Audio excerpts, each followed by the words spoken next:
Halo guys, balik lagi sama aku. Nah, kita mau bahas nih tentang gimana caranya dapetin belasan beasiswa dengan tambahan dua laptop gratis. So, kayaknya nggak mungkin ya, misalnya dapet sebanyak itu. Tapi kayaknya juga bukan cuma aku doang yang pernah ngalamin itu ya. Mungkin ada teman-teman lain juga yang dapet belasan beasiswa. Emang ada sih teman-teman aku juga. Teman-teman. Jadi kalau dibilang maruk nggak juga mungkin ya, karena aku apply-nya bareng teman-teman yang lain kok, ngajak-ngajak. Terus yang kedua juga kalau misalnya masih dibilang maruk gak apa-apa juga, karena masih mahasiswa pasti jiwa-jiwa oportunis kan, namanya juga butuh ya, karena emang butuh. Nah, langsung aja sih kita bahas cepet ya, biar langsung bisa diterapin sama teman-teman atau ya dipraktekkan lah ya. Nah, yang pertama kalau misalnya pengen dapetin beasiswa banyak ya, maksudnya secara kuantitas gitu ya, ini terlepas beasiswa apapun ya, pasti kita harus memperbanyak peluang gitu ya. Kalau misalnya dari 100 pendaftar cuma diambil 5 orang, berarti kan peluang kita 5 per 100, 1 per 20. Jadi dari 20 orang itu paling diambil cuma satu gitu ya. Nah, itu artinya kalau peluang kita cuma 1 per 20, dan kalau mau dapet peluangnya tercapai kan peluangnya harus minimal 1 ya.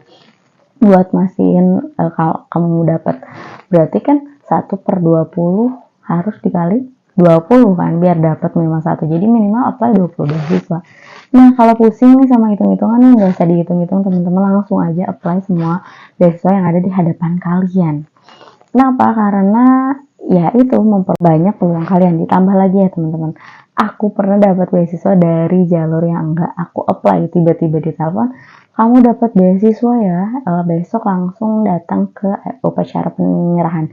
Mungkin kalau zaman sekarang disangkanya scamming nih, jangan-jangan penipuan gitu kan.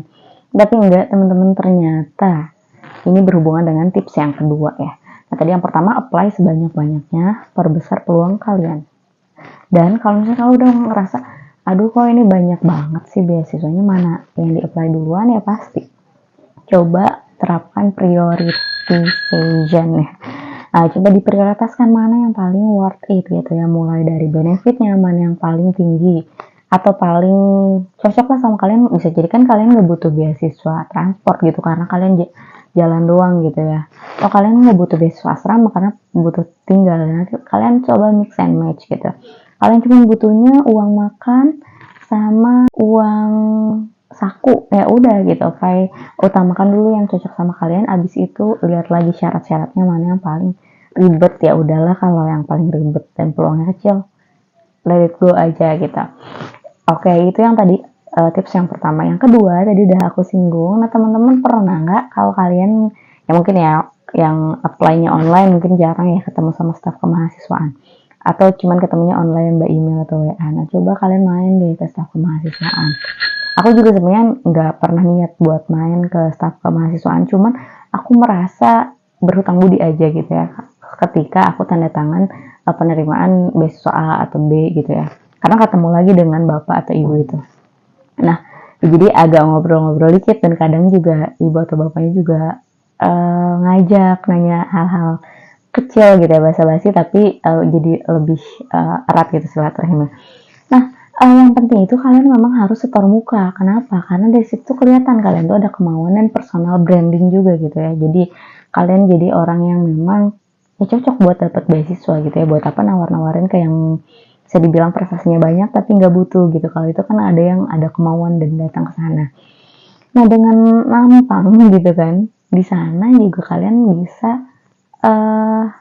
dapat tadi gitu. Bapak itu, misal bapak atau ibu itu mau ada peluang beasiswa, belum ada pendaftarnya, aku udah apply sih, itu aja dia sering datang, dan ya udah gitu, dia ada kemauan gitu kan. Bisa jadi ya kalau kita perspektifnya kurang lebih kayak gitu. Jadi kenalan sama staf kemahasiswaannya, karena bisa jadi kalau ada proyek-proyekan juga kalian pasti diajak sih kalau misalnya cocok ya sama background kalian.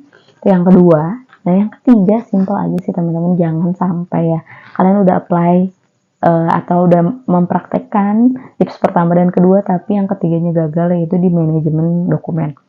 Nah, kalau kadang kan beasiswa tuh ada yang online, ada yang offline ya. Jadi kalian harus siapin folder khusus yang memang kalian tinggal sat-set gitu. Jangan sampai gara-gara aduh salah folder, lupa nyimpen. Nah, mulai sekarang dirapihin. Ya nggak cuma yang online gitu ya, tapi offline juga. Nah, teman-teman kalau misalnya apply beasiswa kan tadi ya, kalau nggak offline ada yang online gitu, atau bahkan ya dua-duanya gitu dibutuhin.